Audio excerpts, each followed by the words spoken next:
ছোটবেলায় যখন পুকুরে গোসল করতে যেতাম তখন এই ধরনের আম আমরা প্রতিবেশীদের গাছ থেকে পেড়ে খেতাম।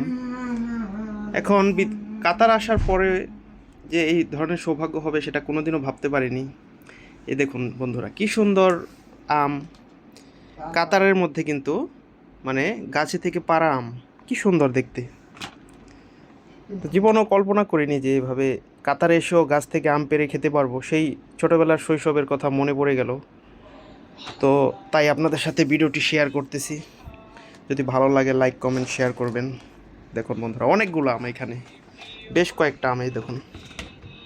তো একা ছিলাম তাই ভিডিও করার সৌভাগ্য হয়নি আম পাড়ার, তাই রুমে নিয়ে এসে ভাবলাম আপনাদের সাথে একটু শেয়ার করি।